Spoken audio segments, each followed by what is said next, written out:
উচ্চ মাধ্যমিকে মূলত 3 ধরনের রাইটিং তোমাদের করতে হয়। তার মধ্যে আছে প্রিসি রাইটিং, লেটার রাইটিং আর হচ্ছে রিপোর্ট রাইটিং। তো যেরকম রিপোর্ট রাইটিং তোমরা ক্লাস 10-এ করেছো সেরকম রিপোর্ট রাইটিং কিন্তু এখানে থাকে না। এখানে কোনো একটা ঘটনা ঘটেছে মানে ধরো স্কুলে কোনো একটা উৎসব বা কোনো স্কুলে কোনো কালচারাল প্রোগ্রাম বা সাফাই অভিযান চালানো হয়েছে, সেটা নিয়ে তোমাকে এখানে রিপোর্ট লিখতে হবে।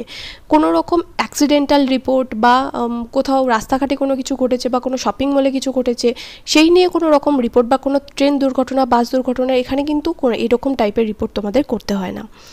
তবে লেটারের ক্ষেত্রে এডিটোরিয়াল লেটার যেরকম তোমাদের ক্লাস 10-এ ছিল এখানেও রয়েছে। এবং প্রেসি যেটা নতুন জিনিস, তোমরা অনেকেই ভাবো যে প্রেসি মানে হচ্ছে অ্যাকচুয়ালি সামারির মতো, কিন্তু সামারি কিন্তু নয়। কারণ সামারিতে ধরো তোমাদের 120 ওয়ার্ডস রয়েছে, যে প্যাসেজটা দেওয়া রয়েছে তার মধ্যে 120 ওয়ার্ডস রয়েছে এবং তার সামারি লিখতে হলে তোমাকে 60 ওয়ার্ডসের মধ্যে সামারিটাকে শেষ করতে হবে। কিন্তু প্রেসিতে কিন্তু সেটা নয়। প্রেসিতে কিন্তু পুরো যেটা লেখা রয়েছে, ধরো 120 ওয়ার্ডসের দেওয়া হলো একটা প্যাসেজ, সেটার তোমাকে একদম পুরো 1/3 লিখতে হবে। মানে ওটার পুরো কথাটাকে 1/3 লিখতে হবে, মানে যেখানে যে মূল বক্তব্যটা রয়েছে সেটাকে লিখতে হবে, 1/3 লিখতে হবে। তার মানে বুঝতে পারছো যে ধরো 120 ওয়ার্ডস রয়েছে, সেটাকে যদি তুমি 1/3 করো তাহলে কত হচ্ছে, তাহলে কিন্তু সেখানে 40 ওয়ার্ডসে চলে আসছে। তাহলে তোমাকে কিন্তু প্রিসির থেকে সামারি একটু আলাদা, কিন্তু খুব একটা যে আলাদা তা কিন্তু নয়। এবং এখানে যেরকম সামারিতেও বলেছিলাম যে কোনো রকম ফার্স্ট পার্সন ব্যবহার করা যাবে না, সবসময় লিখতে হবে থার্ড পার্সনে। এবং প্রিসিটা যে টেন্সে থাকবে, প্রিসির যে প্যাসেজটা রয়েছে সেটা যে টেন্সে থাকবে প্রিসি লেখার সময় সেই টেন্সের উপরেই কিন্তু লিখতে হবে।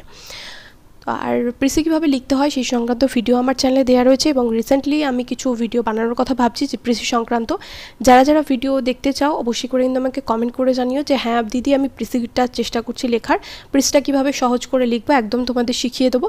এবং এর আগেও কিন্তু অনেকগুলো ভিডিও দেওয়া রয়েছে আমার চ্যানেলে প্রিসি রাইটিং কীভাবে লিখতে হয়, সেগুলো চাইলে তোমরা দেখে নিতে পারো। আর দেখো 3 ধরনের রাইটিং তো তোমাদের বললাম, এই 3টের মধ্যে কিন্তু অর থাকে। মাধ্যমিকে যেটা তোমরা অপশন পেতে না, যে 3টের মধ্যে 3টে রাইটিং দেওয়া থাকতো তার মধ্যে যে কোনো একটা করবো, কিন্তু এখানে তো 10 মার্কসের রাইটিং থাকে এবং 3 ধরনের রাইটিংয়ের মধ্যে তোমরা যে কোনো একটা চুজ করে নিতে পারো। ধরো কারো রিপোর্ট রাইটিং লিখতে খুব ভালো লাগে বা কেউ রিপোর্ট রাইটিংটা খুব ভালো করে লিখতে পারো, তো সেক্ষেত্রে আমি তাদেরকে বলবো যে তোমরা রিপোর্ট রাইটিংটা প্র্যাকটিস করো। আবার কেউ যদি ধরো রিপোর্ট রাইটিং অত ভালো করে লিখতে পারো না, তোমরা প্রিসি লিখতে পারো, তাহলে প্রিসিটা তুমি চেষ্টা করো, প্রিসিটা খুব ভালো করে প্র্যাকটিস করো। আবার কেউ বলবে যে না আমার লেটারটা ভালো লাগে, তাহলে লেটারটা তুমি ভালো করে করো। তোমার কোনটাতে ইন্টারেস্ট রয়েছে সেটার উপর ভিত্তি করে কিন্তু তুমি লিখবে। আর একটা কথা বলি, প্রিসি রাইটিংয়ে অনেকে ভাবো যে আমি যেটা লিখছি আর আমার বন্ধু যেটা লিখছে সেটা সেম টু সেম হবে, একদমই কিন্তু নয়। তুমি যেটা লিখছো এবং তোমার বন্ধু যেটা লিখছে, প্যাসেজ পড়ে তুমি কি মানে বুঝেছো এবং তোমার বন্ধু কি মানে বুঝেছো, সেটা কিন্তু আকাশ পাতাল পার্থক্য হবে। তাই প্রিসি রাইটিংয়ে তুমি মূল বক্তব্যটাকে লিখছো কি না সেটাই হচ্ছে দেখার বিষয়। তাই কেউ একরকম লিখলো এবং তুমি একরকম লিখলে, তাহলে তার উত্তরটা ঠিক তোমার উত্তরটা ভুল, এটা কিন্তু ভাবার কোনো কারণ নেই। যেটা অনেকেই বলো যে দিদি আমি প্রিসি রাইটিং শুরু করেছি লেখা, কিন্তু আমি বুঝতে পারছি না যে আমি ঠিক লিখছি কি ভুল লিখছি, তাদের জন্য এই কথাটা বললাম। তো 3 ধরনের রাইটিংয়ের মধ্যে তুমি যে কোনো এক ধরনের রাইটিং যদি খুব ভালোভাবে প্র্যাকটিস করো, তাহলে কিন্তু তুমি এখানে 10-এ 10 পাবে। ইংলিশে কিন্তু 100-এ 100 পাওয়া যায় বা 99ও কিন্তু পাওয়া যায়, অনেকেই কিন্তু পায়। তাই তারা কিন্তু রাইটিংয়ের মধ্যে 9 বা 10 করে পাচ্ছে। তাই তোমাদেরকে বলবো যে রাইটিংটা তোমার ভালো লাগছে সেই রাইটিংয়ের বিভিন্ন টপিক তুমি প্র্যাকটিস করো। আর বিগত কয়েক বছরে যে প্রিসি রাইটিংগুলো এসেছে সবকটা আমি তোমাদের একটা একটা করে ভিডিওর মাধ্যমে দিয়ে দেবো, পুরো একসাথে একটা ভিডিওর মাধ্যমে দিয়ে দেবো। এবং তারপর প্রিসি তোমাদের লেখাতে শুরু করবো যে প্রিসি কীভাবে লিখতে হয়, কীভাবে তোমরা বুঝবে যে কোন কোন জিনিসগুলো তোমরা নেবে এবং প্রিসির টাইটেল কীভাবে দেবে সমস্তটা। তো প্রথমে আগে আমি তোমাদের বলি, দেখো প্রিসির তো কোনো পার্টিকুলার সাজেশন হয় না, ওটা পুরোপুরি প্র্যাকটিসের উপর নির্ভর করে। কিন্তু লেটার রাইটিংয়ের এখানে কিছু সাজেশন আমি তোমাদের সাথে দেবো। লেটার রাইটিং যারা করবে বলে ভাবছো তাদের মূলত 5 ধরনের লেটার পড়তে হবে: editorial letter, banking letter, official letter, application আর complain letter. Complain letter already যেহেতু আগের বছর চলে এসছে, তাই কমপ্লেইন লেটারটা অতটা গুরুত্ব দিয়ে করার দরকার নেই, কিন্তু application, official letter, banking letter আর এডিটোরিয়াল লেটার খুব ভালো করে করবে। বিশেষ করে অফিসিয়াল লেটার কিন্তু এই বছর ভীষণ ইম্পর্টেন্ট। অফিসিয়াল লেটার, অ্যাপ্লিকেশন আর ব্যাংকিং লেটার আর এডিটোরিয়ালটা করে রাখার চেষ্টা করবে, কারণ অলরেডি যেহেতু তোমরা ক্লাস 10-এ করেছো এটা, তাই এটার সাথে কিন্তু অতটা পার্থক্য এখানে নেই। অ্যাপ্লিকেশন পড়লে কোন কোন টপিকের উপর করবে: right a letter to the headmaster or headmistress of your school requesting him or her to arrange pure drinking water in the school campus. এবার তোমরা ভাবছো যে রাইটিংগুলো তো আমি এখানে দিয়ে দিচ্ছি, রাইটিংয়ের অ্যান্সারগুলো কোথায় পাবে? প্রত্যেকটা কিন্তু তোমরা আলাদা আলাদা করে প্লেলিস্ট বানানো রয়েছে, অ্যাপ্লিকেশান, অফিসিয়াল লেটার, এরকম আলাদা আলাদা করে কিন্তু প্লেলিস্ট বানানো রয়েছে, সেখানে তোমরা ভিডিওগুলো পেয়ে যাবে। Write a letter to the headmaster or headmistress of your school requesting him or her to provide extra classes. Write a letter to the headmaster or headmistress of your school to ask permission to arrange cultural programme. যে কোনো ধরনের cultural programme কিন্তু এখানে হতে পারে। ধরো তুমি Christmas পালন করা হবে বা ধরো রবীন্দ্র জয়ন্তী পালন করা হবে, তাহলে কি তুমি নজরুল জয়ন্তী পালন করা নিয়ে লিখতে পারবে না? অবশ্যই পারবে। Write a letter to the headmaster or headmistress of your school complaining unhygienic conditions of toilet. Reopening of to make more variety of books available in the school library. এটাও কিন্তু ইম্পর্টেন্ট টপিক। বিজনেস লেটার বা official লেটারের মধ্যে যে টপিকগুলো দিয়েছি, খুব বেশি দিইনি, এই 3টে টপিক কিন্তু তোমরা ভালো করে করবে। প্রথমটা হচ্ছে your company makes wooden furniture and a customer wants to buy 15 chairs, এরকম টাইপের কিন্তু দিতেই পারে। Write a reply to the customers enquiry, mention the rates, time needed for the delivery and delivery cost in your letter.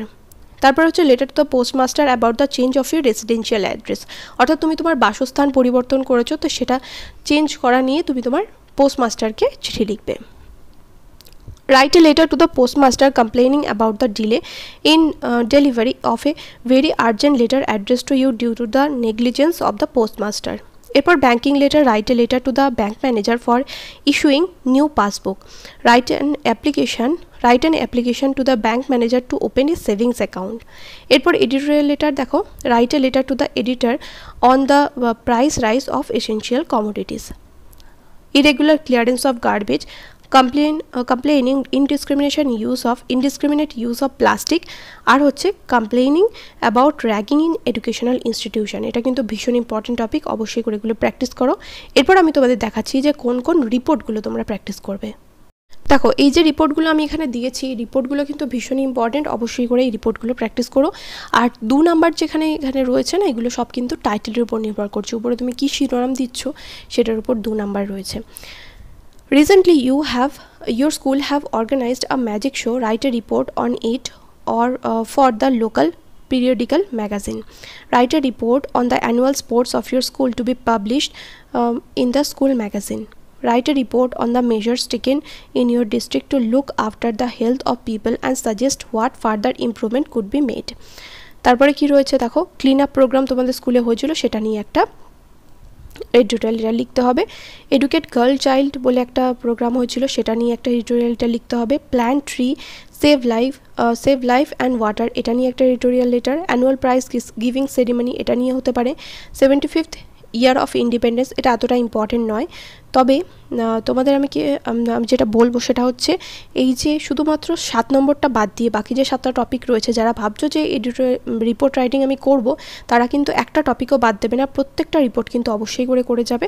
তাহলে দেখবে যে report লিখতে কিন্তু আর তোমাদের কোনো রকম অসুবিধা হবে না। আর যারা এই ভিডিওটা ক্লিক করেছো, অবশ্যই করে কিন্তু ভিডিওটা বন্ধুর সাথে শেয়ার করো। নিজে তো দেখলেই, পারলে ভিডিওটা বন্ধুর সাথে শেয়ার করে দাও, যাতে তারা জানতে পারে যে কোনগুলো অ্যাকচুয়ালি সাজেশন, কোন জিনিসগুলো ইম্পর্টেন্ট, কোন জিনিসগুলো পড়তে হবে। দেখা হবে নেক্সট ভিডিওতে। Till then, by.